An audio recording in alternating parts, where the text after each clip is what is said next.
Come again in today's video. आज हम देखेंगे बढ़िया वाला एक लोन कैलकुलेटर बनाएंगे और उस लोन कैलकुलेटर में क्या यूनिक रखेंगे कि उसमें लोन कैलकुलेशन रहेगा प्लस लोन कैलकुलेशन के साथ हमें एक ग्राफ भी रहेगा। वो ग्राफ हमें ये दिखाएगा कि कितना इंटरेस्ट पे हो रहा है और कितना लोन पे हो रहा है। उसके साथ इन एडिशन टू इट ये भी रहेगा कि हर साल ईयर वाइज हम कितना प्रिंसिपल पे कर रहे हैं, कितना इंटरेस्ट पे कर रहे हैं। और ये हम जो बनाएंगे वो अभी के लिए हम उसको 10 साल के लिए लिमिट करेंगे और डिपेंडिंग ऑन रिक्वायरमेंट हम उसको 10 से 20, 25, 50, 100 साल भी बढ़ा सकते हैं। But this is for learning कि हम कैसे बना सकते हैं ईएमआई कैलकुलेटर। और ये ईएमआई कैलकुलेटर कुछ इस तरीके से होगा, अगर हम बात करें तो कुछ ऐसा बनेगा। यहाँ पे हम ईएमआईज डालेंगे और जैसे ये ईएमआईज चेंज होगा, लेट से ये हमने 5 बता दिया लाख, बोला बाद 10% या 12% इंटरेस्ट है, जितने साल के लिए हम देना चाह रहे हैं, तो हमने इंटर कर दिया। तो इसने कैलकुलेट करके बता दिया कि हमने हमारे को ईएमआई 7,000 की लगेगी, माइनस साइन दे रहा है बिकॉज पैसे जा रहे हैं। टोटल इंटरेस्ट हम इतना पे कर रहे हैं, प्रिंसिपल अमाउंट इतना पे कर रहे हैं और total amount this is what we are paying. So this is the graphical representation कि हम प्रिंसिपल इतना पे कर रहे हैं और लोन इतना पे कर रहे हैं। और यहाँ साइड में आपको ईयर 1, 2, 3, 4, 5, 6, 7, 8, 9, 10 इसकी कैलकुलेशन दिख जाएगी कि बेसिकली ये जो 10 साल का जो कैलकुलेशन है उस कैलकुलेशन में हम क्या कैसे कर रहे हैं। Sorry for the disturbance, phone आते रहता है, इसको बंद नहीं कर सकते हैं। एनीवेज, तो ये हमें कैलकुलेशन हमें दिख जाएगी कि ये कैलकुलेशन हम कैसे कर सकते हैं और ये कैलकुलेशन के नीचे ये सारी डिटेल भी यहाँ पे रहेगी। सो दिस इज, अगर यहाँ हटा के इसको 5 कर दो, all calculation will change automatically. Okay, इसको 4 लाख कर दो। This is how calculation is being done automatically and you can see every bit of it done. बहुत हैंडी कैलकुलेशन है, मैं लिंक भी दे दूंगा, आप लिंक भी डाउनलोड कर लेना और इसमें आप फर्दर और मॉडिफिकेशन कर सकते हैं। But this is a good learning curve for the payment functions और इफ कैलकुलेशंस, इफ एरर के साथ कैलकुलेशन ब्लैंक। अब जैसे यहाँ ब्लैंक कैसे डिस्प्ले हो रहा है, अब मैंने इसको 5 को करके 3 कर दिया तो देखिए 3 ही कैलकुलेशन कर रहा है, बाकी सब ब्लैंक कर दे रहा है। तो that is how you can actually see. In fact हम इस ईयर को भी हटा सकते हैं यहाँ से चाहें तो, एक फंक्शन लगा के वो ईयर भी सिर्फ 3 ही तक दिखेगा, ये जो भी सीरियल नंबर दिख रहा है। So lot of modifications are possible, but let us see the basics कि बेसिक कैसे हम कर सकते हैं। अभी के लिए फिलहाल इसको हम हटाते हैं। Let us open a new Excel quickly.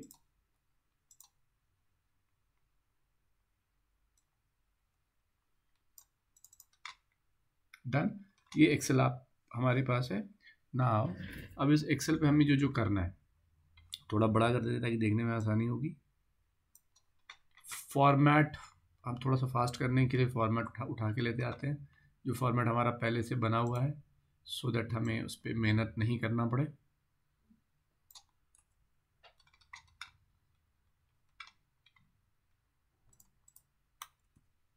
ये सारी वैल्यूज आ गई।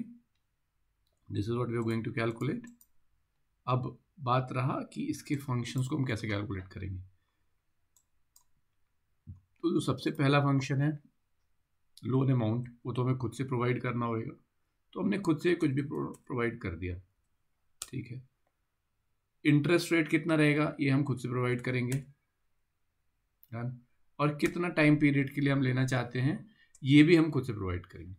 ये 3 चीज़ हम खुद से प्रोवाइड कर रहे हैं।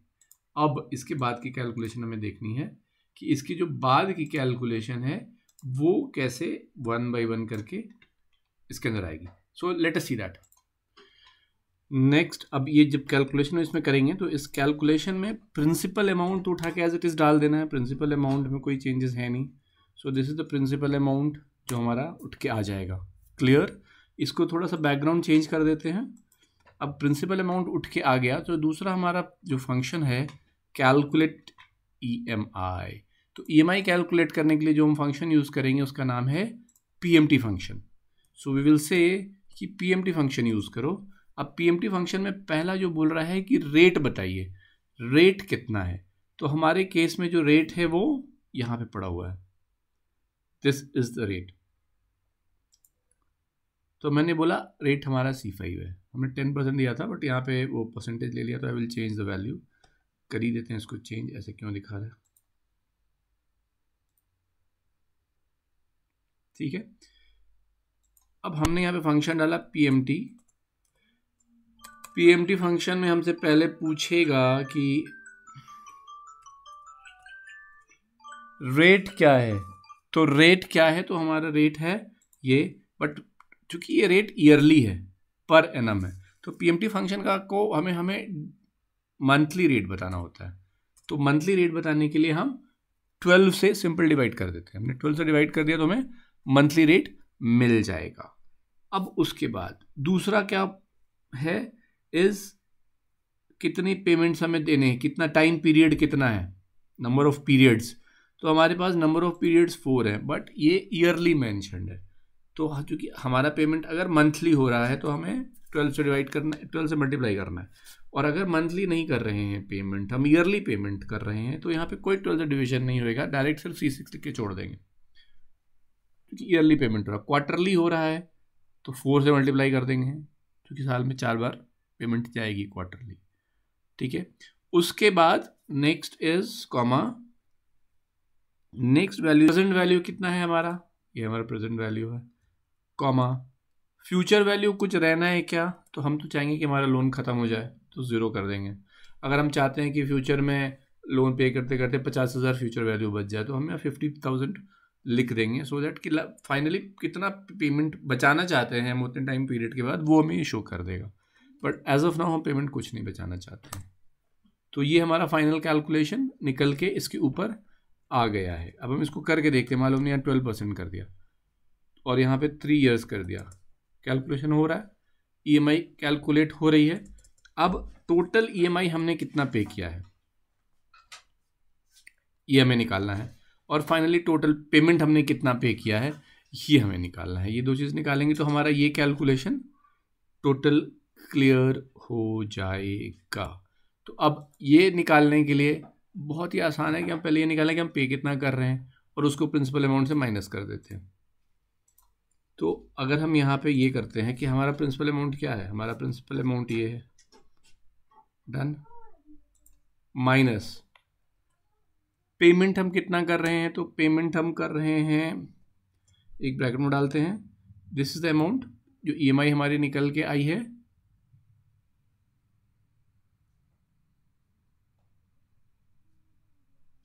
डन। ये पेमेंट कर रहे हैं मल्टीप्लाइड बाय, इसमें एक और क्या चाहेगा, 3 साल के लिए कर रहे हैं, बट 3 साल के लिए तो हम कर रहे हैं, बट वो हर साल में 12 महीने होते हैं, तो हमें ये फंक्शन डालना पड़ेगा। अब इसको क्या हो गया, ये शायद डेसिमल में आ रहा है इसलिए शायद कुछ गड़बड़ कर रहा है, हमने डेसिमल हटा दिया। ये कैलकुलेशन गड़बड़ क्यों कर रहा है, क्योंकि यहाँ पे हम वैल्यू गड़बड़ डाल रहे हैं।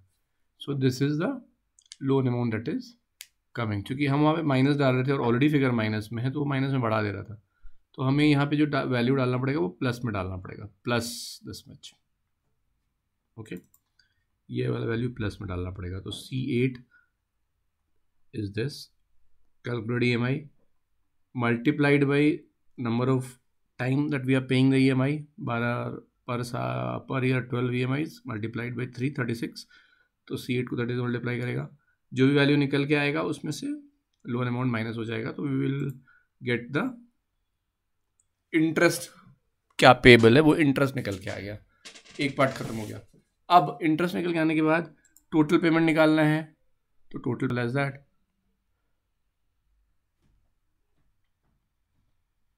ये multiplied by this multiplied by 12, this is the total payment we are going. Value minus में इसलिए आ रही है बिकॉज ये आउटफ्लो हो रहा है 4,78,000 रुपये का, तो 78,000 रुपये is the interest which we are paying, और this is what we are paying. So I hope ये हमारा पहला क्राइटेरिया मैच हो गया।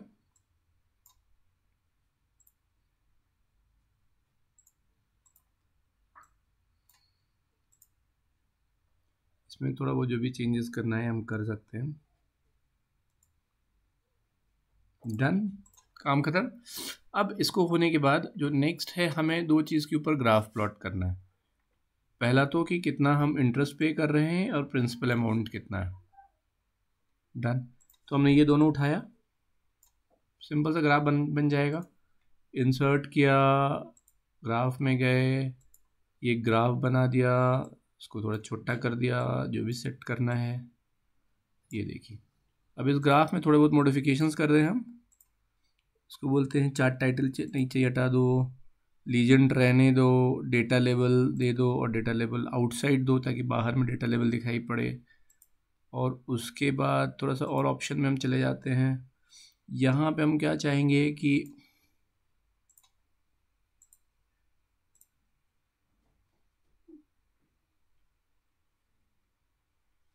इसको जो बोल्ड करना है, थोड़ा बोल्ड हम कर सकते हैं, थोड़ा बड़ा कर सकते हैं, सो दैट ये वैल्यूज़ अच्छी दिखे। उसके बाद अब जहाँ तक इसका बात है, तो हम इसके इस सर्कल पे क्लिक करेंगे and we will go to angle first slice. हम चाह रहे हैं स्लाइस जो ऊपर दिख रहा है, ये स्लाइस थोड़ा सा नीचे आ जाए, थोड़ा सा घूम जाए। डन, और ये जो चीज़ थोड़ी अंदर है इसको हम पकड़ लेते हैं। अब पकड़ के बाहर की तरफ थोड़ा सा खींच देते हैं, तो ये थोड़ा बाहर खिंचा हुआ दिखेगा, तो अच्छा दिखेगा। We will change the colour. यहाँ से हमने बोला कलर में गए, फॉर्मेट में गए, फॉर्मेट में ये शेप, ये चूँकि हमारा प्रिंसिपल अमाउंट है तो हम प्रिंसिपल अमाउंट अपना दे रहे हैं और इसको चेंज करके कर देते हैं थोड़ा सा बाहर वाला, which is actually going out. ठीक है, तो ये हमारा सेकंड भी तैयार हो गया।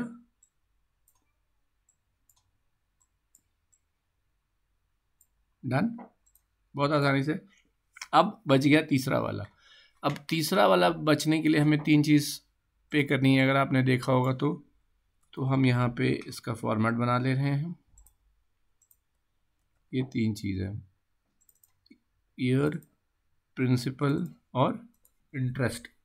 अब हम यहाँ पे ये 1 2 3 4 5 6 करके दिखा सकते हैं, 7 8 9 10। अब इसमें नाउ प्रिंसिपल पेमेंट निकालने के लिए, कि जब हमें इसमें से प्रिंसिपल पेमेंट निकालनी है कि भाई प्रिंसिपल पहले साल में क्या प्रिंसिपल अमाउंट जाएगा, तो प्रिंसिपल पेमेंट निकालने के लिए जो फंक्शन शुरू किया, रेट कितना मिल रहा है, तो हमारा रेट है 12% डिवाइडेड बाई 12, चूँकि हमें मंथली रेट बताना है तो हमने मंथली रेट बताया। दूसरा, कौन से पीरियड का हमें कैलकुलेशन चाहिए, तो हम यहाँ पे 1 2 3 4 ऐसा लिख सकते हैं, बट इसको डायनामिक बनाने के लिए हमने क्या किया कि 1 2 3 4 नहीं लिखेंगे, जो ईयर है डायरेक्टली वो ईयर का नंबर उठा लिया, चूँकि ऑटोमेटिकली चेंज होते चला जाएगा। अब जैसे मान लीजिए हमने यहाँ 1 लिखा होता है, अभी मैं आपको बताऊँगा इसमें क्या प्रॉब्लम, डिफरेंस क्या है। 1 यहाँ पे हमने 1 लिख दिया, उसके बाद अगला दे रहा है NPR क्या है, तो नंबर ऑफ़ पीरियड्स कितने हैं, तो नंबर ऑफ़ पीरियड्स ये हैं 3 है, कॉमा फ्यूचर वैल्यू क्या है, सॉरी प्रेजेंट वैल्यू क्या है, तो प्रेजेंट वैल्यू ये है। ठीक है, अब ये यहाँ पे तो ये वैल्यू चलिए इसने दिखा दिया, माइनस क्यों दिखा रहा है, बिकॉज पैसा आउटगो हो रहा है।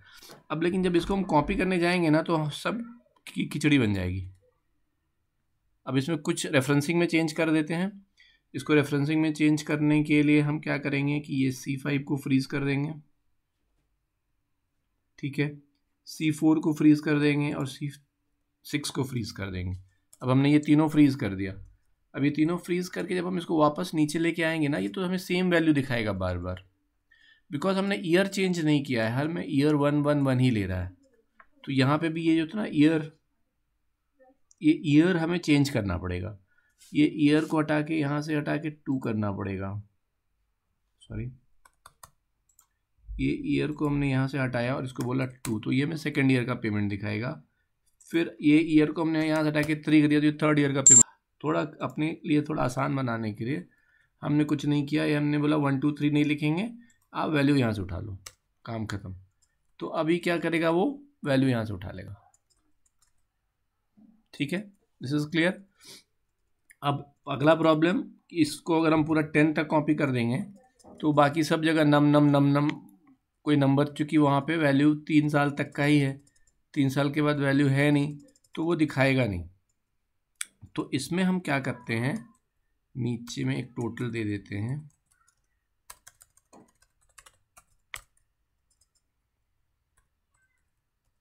और एक सम लगा देते हैं ताकि इसका सबको वैल्यू यहाँ आपको दिखा दे। तो ये भी नम दिखाएगा। तो हम यहाँ क्या करते हैं, यहाँ पे हम इसको बोलते हैं कि अगर कोई एरर आता है, या दो तरीका है, अगर कोई एरर आता है तो ब्लैंक दिखा दो, पहला ये तरीका है। दूसरा तरीका हम ये चेक कर ले सकते हैं कि जो रो भी हम करेंटली कैलकुलेट कर रहे हैं वो अगर टाइम पीरियड से कम है तो दिखाओ, अदरवाइज मत दिखाओ। मतलब ये देखिए, पहले इसे इफ़ अभी जो भी हमारा वैल्यू है ये है, ये अगर बड़ा हो जाता है किससे, इस वैल्यू से, टाइम पीरियड के वैल्यू से, तो आपने कुछ नहीं करना है, ब्लैंक दिखा देना है। अदरवाइज एज इट इज़ जो कैलकुलेशन हो रहा है वो होगा। बस इस C6 को फ्रीज करना पड़ेगा क्योंकि हमें हर टाइम पे C6 पे ही काम करना है। ठीक है, अभी देखिए, अभी इसको कैलकुलेट करके देखते हैं। गायब हो गए सारे और वैल्यूज़ भी आ गया ठीक ठाक से। एक बार वापस से पीछे जाके देखिएगा अगर समझ नहीं आया होगा ये कॉन्सेप्ट, तो ये कॉन्सेप्ट हम फिर से यूज़ करेंगे अगले वाले में भी। ठीक है, ओके। सो अब अगला जो नेक्स्ट कैलकुलेशन हमारा बचता है वो इंटरेस्ट का कैलकुलेशन बचता है। तो इंटरेस्ट का कैलकुलेशन के लिए हम जो फंक्शन यूज़ करेंगे, ये फंक्शन यूज़ होगा CUMIPMT, क्यूमुलेटिव पेमेंट इंटरेस्ट क्या निकालना है हमें। तो हमने बोला अब इसमें ना जो चीज़ें डालना है वो सेम चीज़ जो हम प्रिंसिपल कैलकुलेट करते वक्त हम डाल रहे थे वही सेम चीज़ हम यहाँ पे भी डालेंगे। तो सबसे पहला है कि रेट कितना है, और रेट को 12 से डिवाइड करना होगा बिकॉज हम मंथली पेमेंट कर रहे हैं। दूसरा पीरियड कितना है, तो पीरियड में भी फिर वही है, पीरियड में भी आपको 12 से मल्टीप्लाई करना पड़ेगा बिकॉज हमने यहाँ जो लिया है वो ईयर में लिया है। डन। उसके बाद जो तीसरा है इज प्रेजेंट वैल्यू कितना है, तो प्रेजेंट वैल्यू ये है लोन का, कॉमा स्टार्ट पीरियड कितना है। तो अब यहाँ पे थोड़ा सा हमें वो होना होता है, इसमें हमें स्टार्ट पीरियड में चूँकि फर्स्ट ईयर है तो 1 से 12 देना पड़ेगा, और टाइप में बेसिकली पेमेंट आप कब कर रहे हैं ये बताना पड़ता है। तो हमने ये बता दिया। अब इसमें भी जो जो चीज़ को फ्रीज़ करना है हम फ्रीज़ कर लेंगे। C5 हमेशा फ्रीज ही रहेगा, तो यहाँ पे हम F4 डाल दिए। C6 हमेशा फ्रीज ही रहेगा, हमने वो डाल दिया। C4 फ्रीज ही रहेगा, वो डाल दिया। Now we are ready with the value. अब इसमें एक प्रॉब्लम ये आएगी कि इसमें ना अभी देखो सब जो हमने कॉपी किया तो सब सेम आ रहे हैं, तो हमें तो हर साल का अलग अलग चाहिएगा। तो इसका जो CUPMIT का अगर आप ध्यान से देखेंगे, अगर आप इसके फंक्शंस को चेक करेंगे ना,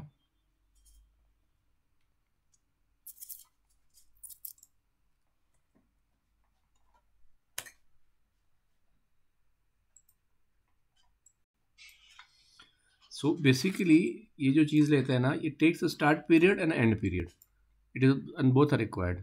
तो आपको हर समय जब आप कैलकुलेट हर ईयर के लिए कर रहे हैं तो ये वन टाइम मेहनत है, आपको हर बार स्टार्ट पीरियड एंड पीरियड डालना ही पड़ेगा। We will see how to simplify it, but as of now डालना ही पड़ेगा। तो पहले हमने डाला 1 से 12। नेक्स्ट ईयर की जब हम बात करेंगे तो नेक्स्ट कुछ ना कुछ गड़बड़ हो गया यहाँ पे, यहाँ 1 से 12 हो गया। अब जब अगली बार की बात करेंगे तो अगला साल जो स्टार्ट होगा वो 13 से शुरू होगा, 13वें मंथ से, और ये ख़त्म होगा जाके 24 मंथ पे ख़त्म। तीसरा साल जो शुरू होगा वो शुरू होगा 25th मंथ से, क्योंकि 12 बजे 12 12 24 12 3 जा 36, बट वो शुरू होता है 25वें मंथ से। 25 × 36 36। अब ये 3 तो कैलकुलेट कर दिया, बट अब यही कैलकुलेशन हमें हर लाइन में करनी पड़ेगी, तो हमारे लिए फिर परेशानी वाला सबब बनने वाला है। तो इसके लिए भी हम देखते हैं कि हम इसको कैसे वो कर सकते हैं, how we can actually reduce this calculation. Done. अब इस कैलकुलेशन को रिड्यूस करने के लिए हमें थोड़ा बहुत चेंजेस करना पड़ेगा यहाँ पे। अब इस कैलकुलेटर को भी हम ऑटोमेटिक करना चाहते हैं, तो what we can do is 1 से 12 तो रहने देते हैं। यहाँ पे क्या है, वी कैन वी से 12 into 1 plus 1. Can we say this? We can say 12 multiplied by this number. Correct है, plus 1. So this will work. ये हमें ये वैल्यू दे देगा, ये वैल्यू 12 निकाल के लाएगा. और ये आ गया 13. और इसमें हमें क्या करना है, हमें 24 तक जाना है, तो हमें इसमें भी कैलकुलेशन वही करना पड़ेगा. इसमें भी यही सेम चीज़ बोलना पड़ेगा कि 12 मल्टीप्लाइड बाई ऊपर वाला 1 और इसको बंद करके करेंगे plus 12. So that will give are value. अब देखें, ठीक है, इज इट कमिंग? अब इसमें एक चीज़ और बाकी रह गई है कि अगर ब्लैंक रहता है तो सेम जो फॉर्मूला हमने यहाँ डाला था, अगर आपको याद होगा तो, कि हमने इनिशियली नहीं दिखाना है हमें वो वैल्यू, तो हमने वो ब्लैंक के लिए जो डाला था फॉर्मूला, सेम फॉर्मूला हम यहाँ पुटअप करेंगे. ये वाला दिस यहाँ ब्लैंक तक, तो ये वाला प्लीज़ देख लेंगे. तो यहाँ पे हम गए, हमने इसको पुटअप कर दिया वैल्यू, ठीक है, और कॉमा डाल दिया, डन. फिर हम दूसरे पे गए, हमने यहाँ डाल दिया, कॉमा डाल दिया, डन. एक लास्ट में भी इंटर करना पड़ेगा, डन.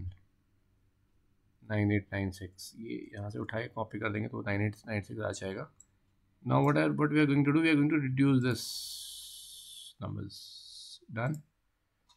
अब इसको उठा के, इनफैक्ट इस दोनों को उठा के हमने यहाँ से उठा के यहाँ तक पेस्ट कर दिया 10th ईयर तक. अब इसमें कहीं ना कहीं ये आ जा रहा है, क्यों आ रहा है?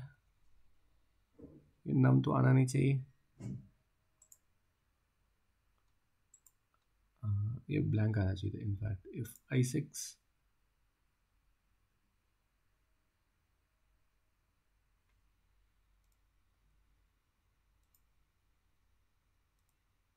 इसमें I4 कैसे हो गया? I4 है, और यहाँ पे हमने गलत कर दिया, एक्चुअली यहाँ पे I5 आएगा.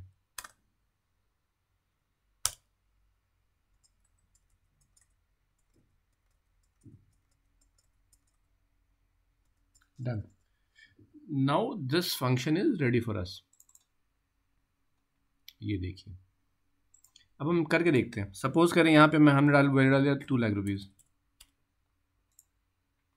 All the calculation is matching. हमने बोल दिया ये 7 ईयर्स के लिए कर दो, ऑटोमेटिकली चेंज आ रहा है यहाँ पे. हमने ये बोला ये 10 ईयर्स के लिए कर दो. Can you see how much interest we are paying, how much this we are paying, everything is being calculated perfectly.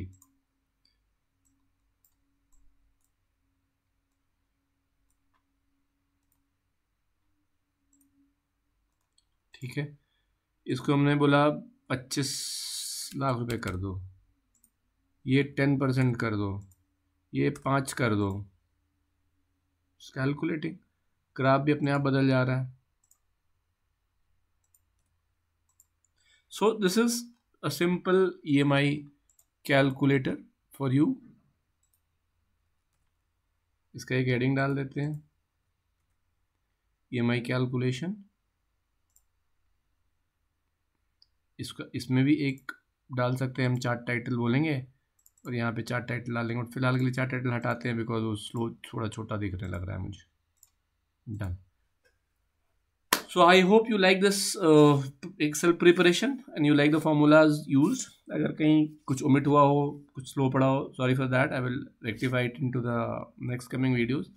Kindly comment करें, like करें, अच्छा लगे तो share करें, thumbs up करें. See you till next video.